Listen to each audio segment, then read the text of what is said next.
Howdy peeps. Oh well, I thought I should probably do a bit of an update. It's been, what, at least 12 months since I put out a video. So I guess the question is why? Well, life's been really difficult the last 12 months. We had a B&E, lost more than I want to admit to. Set us back quite a few years in savings and whatnot, so it's left us without the money required to continue the project. Things are starting to look up again now.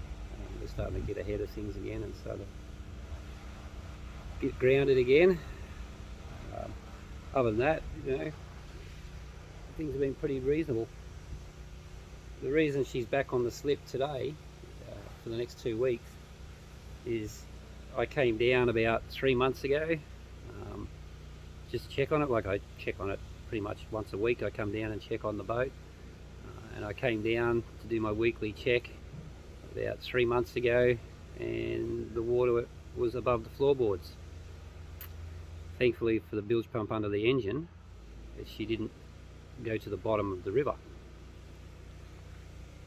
And from what I can tell, it's come in around the brand new Airmar 810 transducer, which we fitted, like when we took it out of the water 12 months ago, we spent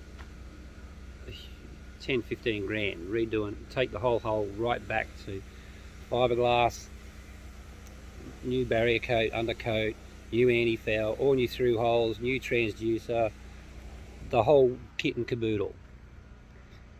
We didn't spare any expense. We didn't want to have to do this again and have any problems with leaks and stuff like that. So when you come out and your boat's, the water's over the floorboards, it's not real pleasant. So I quickly set up a second pump on a second battery with a second solar panel. So I had 2 pumps, 2 batteries, 2 solar panels, just in case one failed. 2 different float switches, while we waited to get back on the slip. It took 3 months to get a spot on the slip. That's because they had to repair the slip. She needed new rails put down and whatnot, but that's all been done and we're finally back on. And to be honest, I'm not that unimpressed with how, like, I've just done a clean. Let's have a look. I've just done a clean up on the hull, just hit it with the pressure cleaner. After 12 months, that International anti-foul has actually done a fairly good job. I mean, there's a few spots where it's come through, come off, like on the keel here, around the keel there. But otherwise, that's not a bad. I'm reasonably impressed. My repair on the rudder has stood up. It's been very, there's no leaks or nothing there. That's all good. No cracks. Ouch. The anodes have taken a bit of a knocking. Quite worn for 12 months. But I'd say that's probably when it went over the floorboards and one of the battery cables went underwater and shorted out. You can see even the one on the prop here, the prop shaft, she's pretty corroded. I have to redo that. Looks like water got into there. That's never good. This side, the anode's okay. The other side's got a nice big hole out of it. That anode's got a nice big hole out of it. And we've got this hairline crack here. There's a very fine crack right around there. I'm going to have to get the guys to have a look at that and see if it's anything to be concerned about. I don't know if you've been watching my videos, but when I had her up on the slip last time, there was a big repair I had to do up the front of the keel here, and that's all held up. So the repair I did up here has been really, I'm surprised. There's no crack, no lines, no, it's been still fed in beautifully. Huh, can't believe it. And this is where it's leaking. It looks like it might be leaking right here at the back of that. I'm not sure, but she'll come out on Saturday I'll pull that out when the guys are here and we'll reseal it. But you know, why after 12 months? Like, it was fine for 12 months and then all of a sudden after 12 months, sitting on a mooring like it hasn't been anywhere, it just start leaking. It's really weird. Of course it was fun. We had some serious fun getting the boat in. the old engine mount, I've got a new outboard engine mount, but I didn't want to run the inboard because the grease line that comes from the cutlass bearing has got a hole in it and you can't grease the cutlass bearing, so I don't want to run it. So I use the outboard again on the back.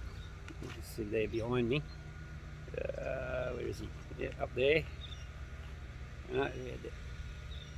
We had the outboard on the back, and the bloody thing, the outboard mount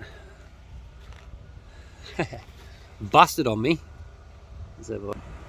The outboard mount busted on me and she just went like that. With the prop came straight up underneath, prop back of the motors came straight up under the back of the boat.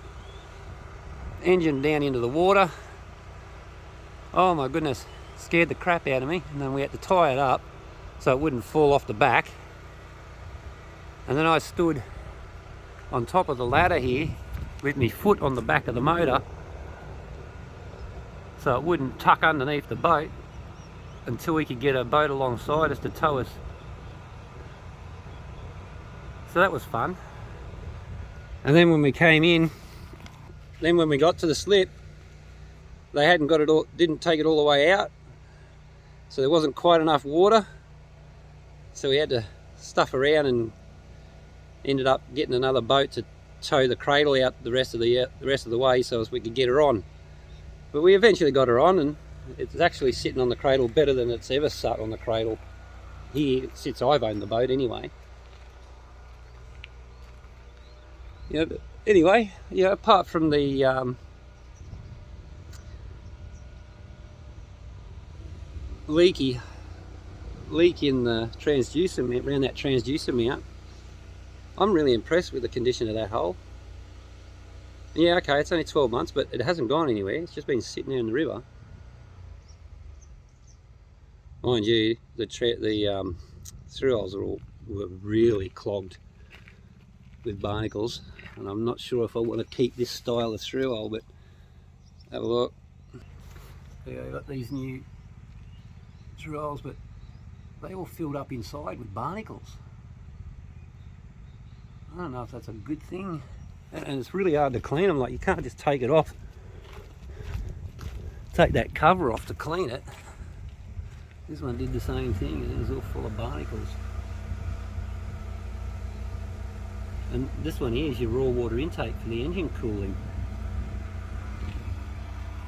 at the stern end, so yeah, that worries me a little bit. I'll have to have a chat to the guys about that one.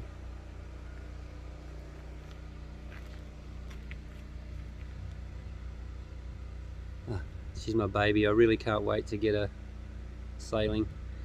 And there's not a lot to do, which is what's so painful about not being able to finish it, because, you know, we were so close. I was so close to getting it done.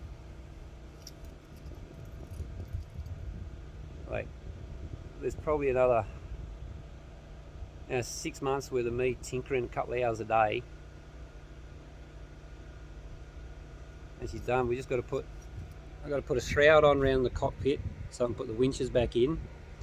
I've got to re-seal the forward hatch, mount the windlass, mount those tow rails, put them on,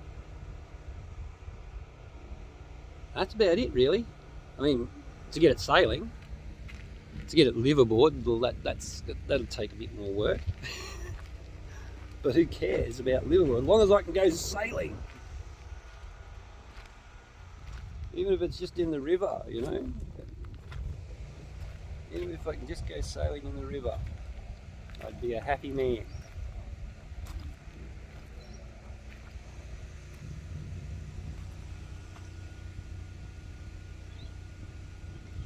Oh well, that's me. I better keep doing some work, I guess.